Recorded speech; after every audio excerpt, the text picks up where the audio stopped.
Se eu fosse escrever Noite Passada em Soho com uma única palavra, seria gostosinho.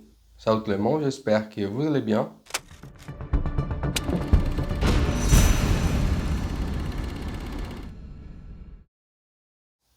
Eu não sei vocês, mas gostosinho, pra mim, é aquela coisa que tem seu charme, é boa, mas não é perfeita. Se olhar de forma crítica, talvez até tenha seus defeitos aqui e ali, mas o prazer que ela traz faz você ignorar esses defeitinhos. Então, Noite Passada em Soho ganha o selo gostosinho. Que é um selo que eu acabei de inventar. Ah, tá. Esse filme foi muito adiado por conta da pandemia, ele só foi lançado em 2021, a tal ponto que Diana Rigg morre antes do lançamento desse filme. Além também de uma outra personagem que tinha uma participação especial nesse filme. Coloque aí, editor, o nome dela, por favor. E dando uma breve sinopse, no estilo mais Sessão da Tarde, eu posso dizer que esse filme conta a história de Eloise, uma jovem do interior da Inglaterra que sonha em ser estilista. Ela consegue uma vaga na universidade na capital inglesa e por conta disso ela se muda para Londres. Mas para alcançar esse sonho ela vai se meter em confusões sem tamanho na Sessão da Tarde. Esse filme custou, segundo o IMDb, 43 milhões e faturou um pouco mais de 22 milhões. O que é uma pena. Após ver o filme, eu acho que ele merecia mais. É claro. Primeiro, os atores são ótimos. Eu sou apaixonado por Anya Taylor-Joy, desde A Bruxa, que é um dos meus filmes de terror favoritos. Ela interpreta Sandy aqui, uma aspirante à estrela em uma Inglaterra na década de 60. Quando mais velha, Sandy é interpretada por Anna Riggs. E tanto uma quanto a outra são ótimas, ficou muito bom. É perfeito, Jack. Obrigada. Você tem a recriação da década de 60 que é maravilhosa. E eu particularmente adoro quando a paleta de cores é mais chamativa. Por exemplo, no filme O Fabuloso Caso de Amélie Poulain, filme do qual já falei aqui no canal há muito tempo.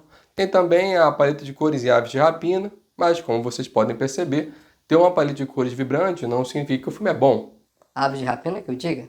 Eu mandei muito bem. Mas visualmente eu gosto dessa paleta. Outra coisa também que esse filme vai ter é o jogo de câmeras com planos de sequências muito bem planejados. Por exemplo, toda a cena da Sandy e da Eloise, onde a Eloise vê a Sandy pelo espelho, foram gravadas daquela forma. Não tem picote na edição. Inclusive contrataram o James Weasley como garçons nesse filme para permitir que a cena fosse gravada nesse plano de sequência, já que assim poderemos ter tanto no mundo da Sandy quanto da Eloise o mesmo garçom, O mesmo garçom. sem precisar fazer cortes, e evitando assim a cena sendo gravada separada. Agora, quem diria que os James Weasley do Harry Potter virariam, atores quando crescessem? Eu nunca ia imaginar isso, olha que legal. Até parece. Então a gente já consegue perceber que esse filme tem um esmero e profissionais gabaritados e competentes. Se fosse um presente, seria aquela caixinha bonitinha. A gente está na época da Páscoa, então seria tipo a caixa de ovo de Páscoa da Cacau Show. É bem feita, bonita. Você abre a tampa, vê um zelo. A embalagem do ovo é bonita. Se o ovo é bom... Bom, aí vocês decidem. E aí, agora a gente vai ver se o chocolate é gostoso, falando do filme. Se você vai morder o chocolate, ficar ali atônito, inebriado, deslumbrado, estupefato.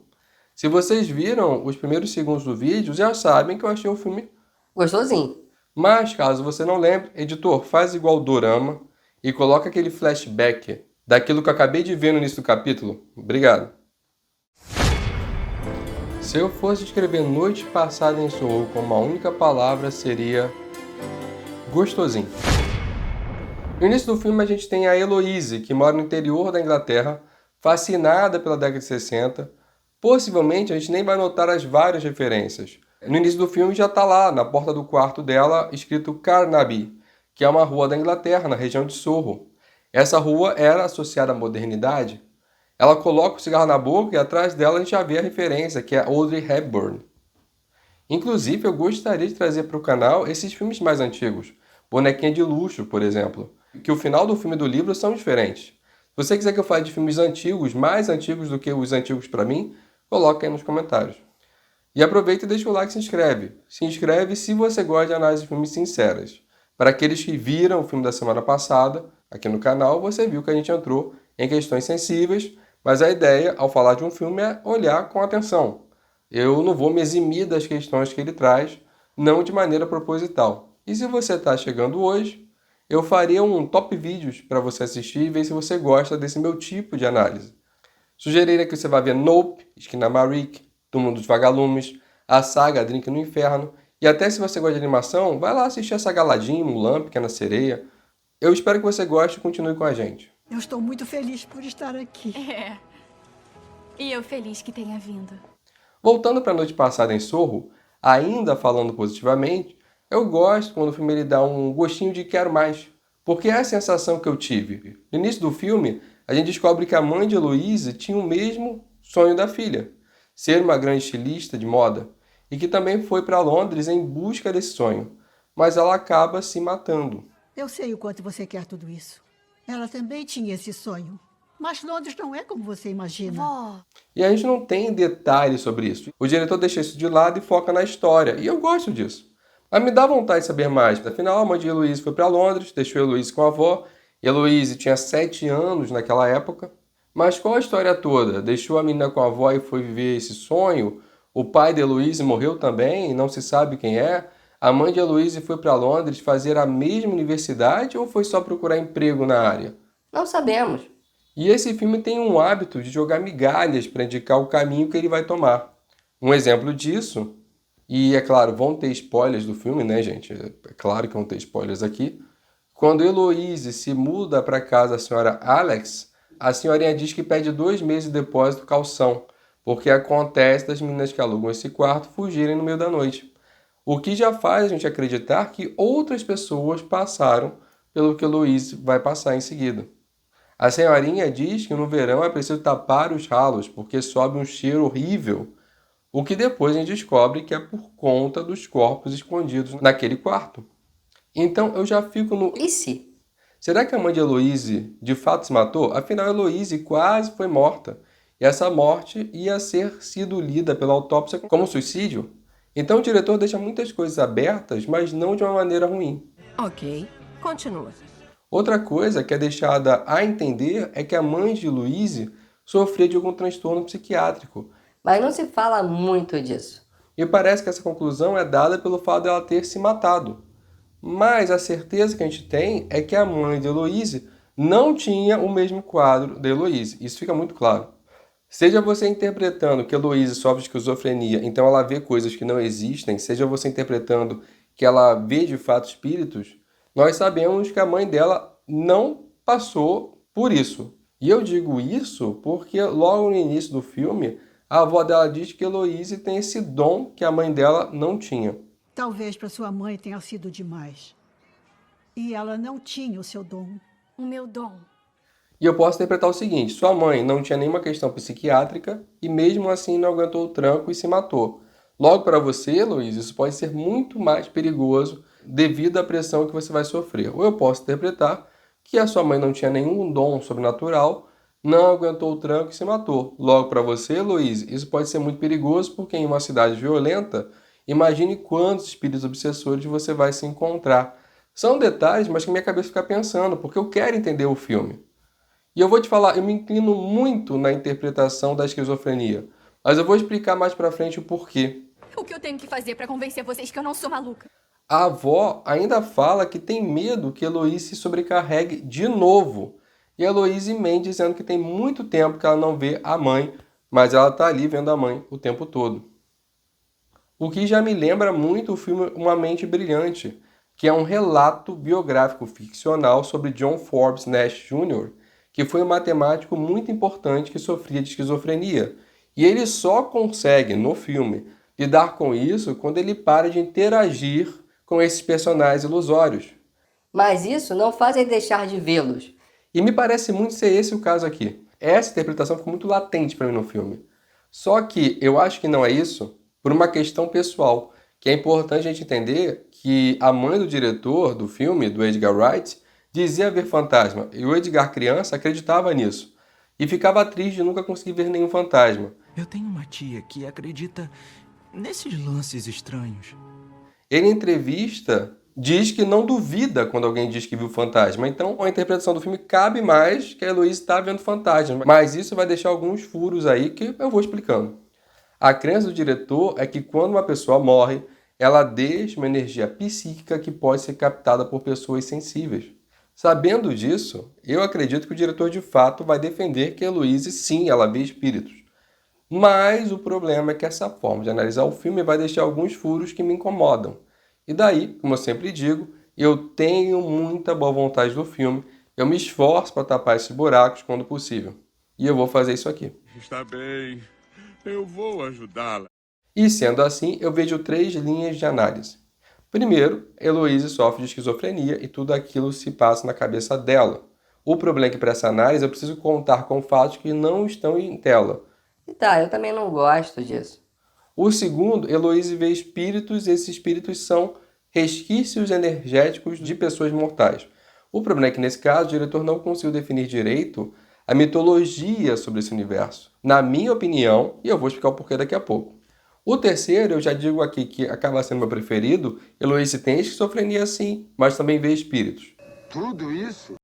Eu gosto dessa porque aí vai fechar melhorzinho ali a ideia. O que você não explica por um, você acaba tendo que explicar por outro. Talvez seja o jeito mais protetor ao filme, mas é o que a gente tem.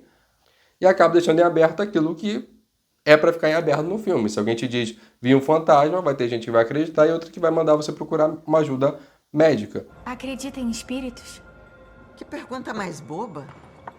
Eu acho que você anda bebendo muito, hein?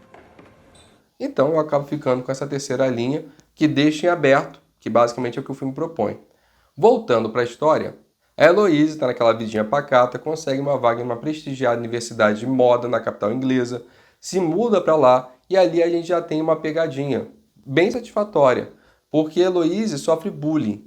E a colega de quarto dela é uma pessoa odiosa, falsa. Quem? A gata Ela vem boaleira? no primeiro dia da faculdade de moda com roupas que ela mesma fez. Né, tá querendo aparecer. Falando do suicídio da mãe. Ai, quem é que usa isso pra chamar a atenção? Estranha, Ela é bizarra. muito estranha. E você pensa que o filme vai tratar dessas questões estudantis. Só que não. Ao invés de ser aquela jornada típica onde o jovem precisa lidar com o bullying, as pressões universitárias, enquanto é assombrado, Heloise só vaza. É como se ela dissesse, não sou obrigada. E daí ela vê um anúncio de um quarto bem ali em Sorro, uma vaga para meninas, e ela pega essa vaga. Ela passa a morar então nesse quarto. E eu achei isso uma grata surpresa, porque filme de terror em campus universitário, na minha experiência, tende a ser ruim. Vamos pensar em A Experiência 3, O Mestre dos Desejos 3, Bugman 3. Será que o problema é ser o filme 3? Será? Bom, na primeira noite que a Heloise vai dormir no seu quarto alugado, ela começa a ter um sonho muito vívido de uma aspirante atriz chamada Sandy. Inclusive esse nome é homenagem. E mais uma pegadinha, homenagem porque é o nome de uma artista famosa daquela época chamada Sandy Shaw. Então se você conhece, já se pergunta, será que essa Sandy é a Sandy Shaw? É.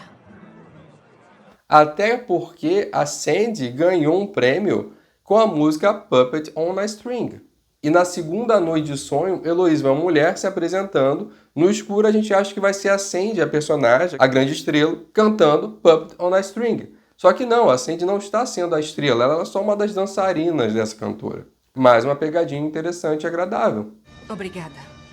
Então o que fica é que a Sandy escolheu esse nome em homenagem a Sandy Shaw. Ou que é só uma escolha pessoal do roteirista e que a Sandy nem tem conhecimento sobre isso.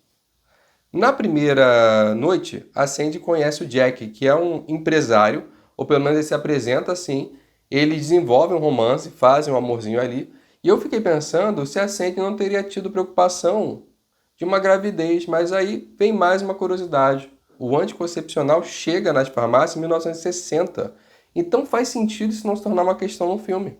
Olha só. E no fim da primeira noite, a gente tem mais uma pegadinha. Enquanto a Sandy e o Jack faziam aquele rally-rola, a Sandy ganha um chupão e a Heloise, quando acorda, também está com aquele chupão. Então fica estabelecido que o que a Sandy sofre no mundo, visto pela Heloise, também acontece com a Heloise. Então na hora que a Sandy é assassinada, eu na hora passei a odiar o filme, porque era um grande furo de roteiro. Ou será que não? Mal sabia eu que era de propósito, porque se a Sandy morre e a Heloise não morre, alguma coisa estaria errada. Mas a gente nem percebe isso na hora. Mais uma pegadinha top. Então esse filme tem várias expectativas quebradas que ficam bem legais. Eu gostei disso. Foda. É sim. Chegamos à segunda noite, Heloise ansiosa para ver a vida de Sandy, mas descobre que Jack na verdade é um grande cafetão, que Sandy virou uma garota de programa. E ela começa a beber para conseguir sobreviver a tudo aquilo. E como a gente já entendeu que esse filme gosta de jogar migalhas para a gente adivinhar, isso faz a gente começar a pensar de uma maneira fora da caixa. Porque a Sandy fica dando variações do seu nome, assim como no início do filme, a Heloise dá variações do seu nome na frente do espelho. E são esses pequenos detalhes que podem dar a entender que tudo não passa de uma imaginação de Heloise.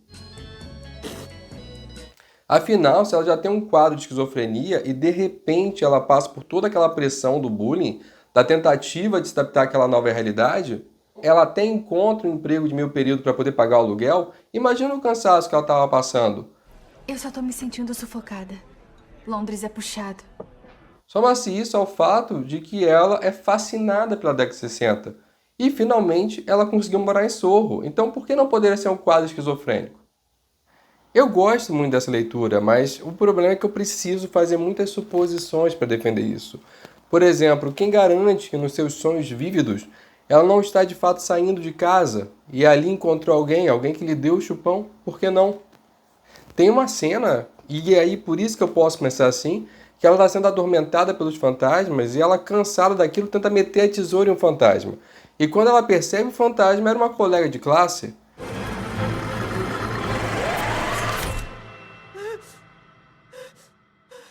Então será que todos os fantasmas não são só pessoas vistas como fantasmas pelos olhos de Heloise?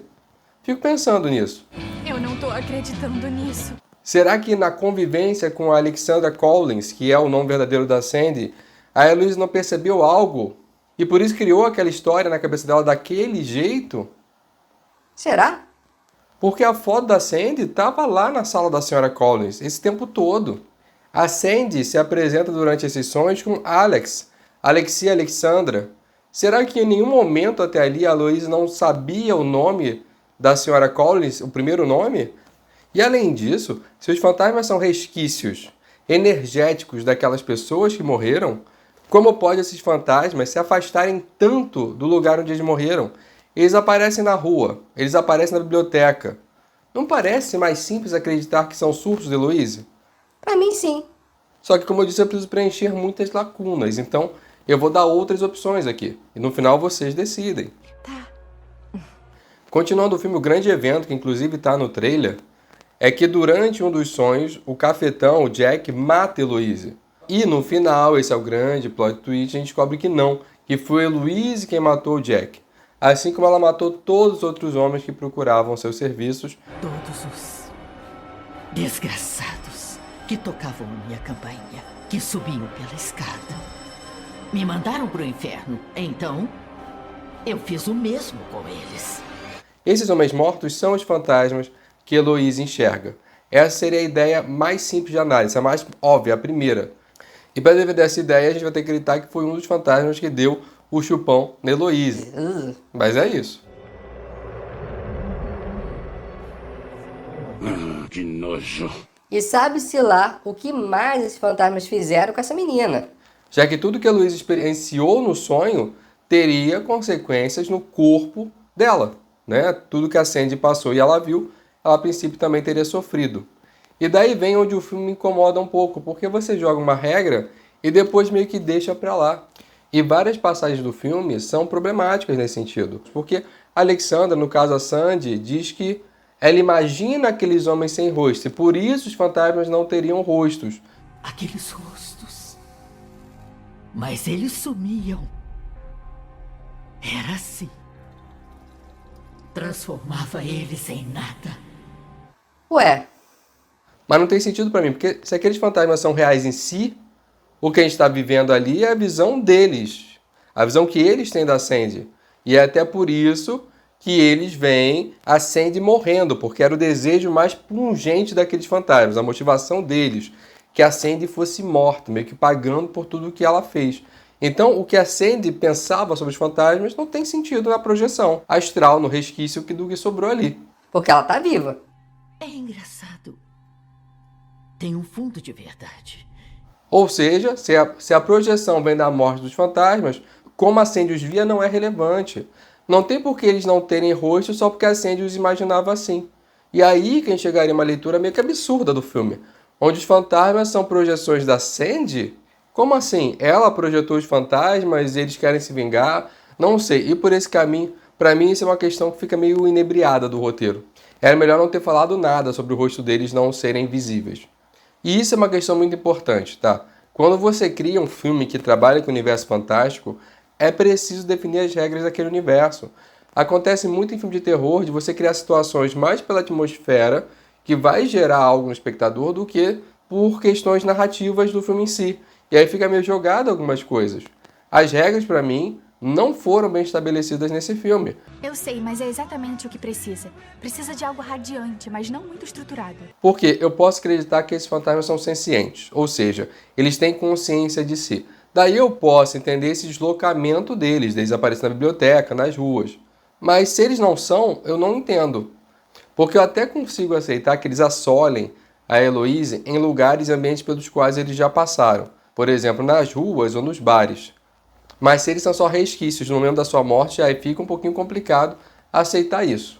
Mas ok, pode ser que eles tenham vivido naqueles lugares por tanto tempo que deixaram imagens lá. Mas que eles estavam na biblioteca para assolar a Heloise, aí já é demais. Todos eles cursaram o quê? Curso de moda naquela universidade? Não é possível.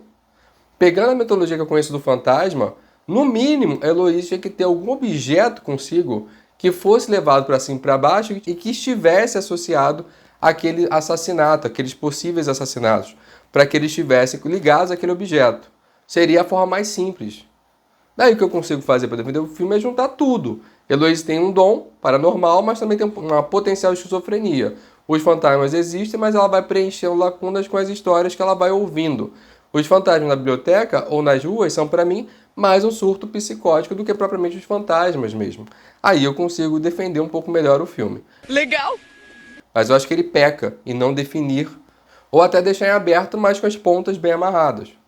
Na baladinha, quando a Jocasta oferece bebida, eu posso acreditar que aquela bebida está sim batizada.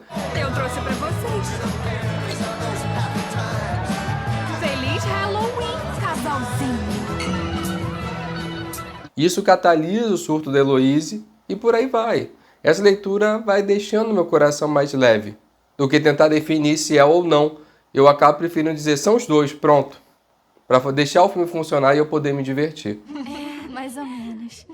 Tanto que a visão da Sandy morrendo é na noite que ela toma essa bebida. Isso é importante lembrar. Então ela estava tendo um surto ali junto com a questão fantasmagórica. E ficam ainda outras questões, porque vamos lembrar que a senhora Collins disse que outras jovens já deixaram o quarto no meio da noite. Já tive inquilino que fugiu no meio da noite, só por isso. Isso significaria, talvez, que de fato foram fantasmas ali, assombrações, e você pode defender então isso? Será mesmo? Será que não foi a senhora Collins que matou essas outras jovens também, quando elas descobriram o segredo da senhora Collins? E na verdade elas não fugiram, foram mortas assim como Heloise seria? Eu não faria isso com você, não. Eu acho que foi inclusive proposital. O diretor queria deixar isso em aberto. Mas tem algumas pontas ali que não é deixar aberto, fica meio solto mesmo. Aí é onde eu não acho que fique legal. Sabe, é como se fosse uma bolsa. Uma coisa é você deixar a parte de cima aberta para a pessoa abrir e pegar o que quer. Outra coisa é você deixar um rombo embaixo onde as coisas caem. A ideia para mim é um pouco ali. Ah, a gente também pode falar de outra pegadinha, que tinha um homem que sempre estava atrás da Heloise. A gente vai achar que ele é o assassino da Sandy, mas na verdade ele é um policial que tentou ajudar a Sandy há muito tempo atrás. E ele vai dizer com todas as letras, você vai descobrir que quem matou a Sandy foi a Alex. Acho que vai descobrir que a Alex matou a Sandy. E olha só que legal, então esse ex-policial sabia o que a Sandy fez. Sabia quem ela se tornou. E isso tem muito sentido, porque eu fiquei pensando, a Sandy escondeu dezenas de corpos dentro da casa, ninguém investigou, refez o caminho desses desaparecidos e percebeu o que tinha acontecido. Ela teve tempo para levantar uma parede sozinha para esconder um corpo. Como é que isso é possível? Os irmãos da obra deveriam contratar essa menina, porque é muito talento. É impressionante, né? Agora, o único jeito para mim disso acontecer é se alguém da polícia tivesse acobertado esses crimes. Afinal, a Sandy é uma criminosa, mas também uma justiceira. Eu fiz um favor para todo mundo. Ela resolveu com as próprias mãos porque o Estado e as forças de ordem não foram capazes de protegê-la. Então, não me surpreenderia que ela tivesse tido a ajuda desse policial, esse do filme. Sandy era especial. Aquilo não era pra ela. Eu achava que ela merecia coisa melhor. Então, dá para fazer uma leitura que a Heloise meio que descobriu algumas coisas, ela começou a ter pequenos surtos, onde ela foi criando aquela realidade juntando com as peças que ela viu, e essa Madame Collins, na verdade, matou todas as outras meninas, que não tem nada de fantasma. Talvez tenha sim um fantasma, mas dentro daquele quarto ali, algum resquício fantasmagórico, mas não da dimensão que a gente viu no filme. Para mim seria a leitura com menos furo. Mas vocês decidem, é claro, o que vocês preferem. Isso é insegurança, tá? É só uma crise de insegurança. Eu vejo isso o tempo todo. E finalmente a gente chega no final do filme, onde a Sandy aparece pra Heloise e manda um beijo pra ela.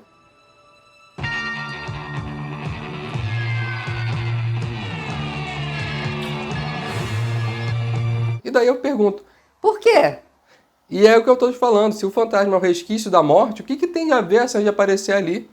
Inclusive com a mãe dela ficar andando de um lado pro outro perto dela. A Sandy tinha que aparecer com a idade que ela tem, inclusive, porque ela morreu velha, não jovem. É o resquício do momento da morte, não é outra coisa. Então, por conta da falta de desenvolvimento da mitologia por detrás desses fantasmas, acreditar que há um surto é mais fácil. De explicar, mas não é mais divertido. Então vamos ficar com fantasma e surto junto, eu acho que é legal. É verdade. Esse filme tem várias curiosidades, participações de pessoas que eram muito famosas na década de 60, desde o Zod, do Superman original, a Diana Riggs, que morreu antes do lançamento do filme. O mesmo aconteceu com a Margaret Nolan. As músicas são maravilhosas, pelo menos pra mim.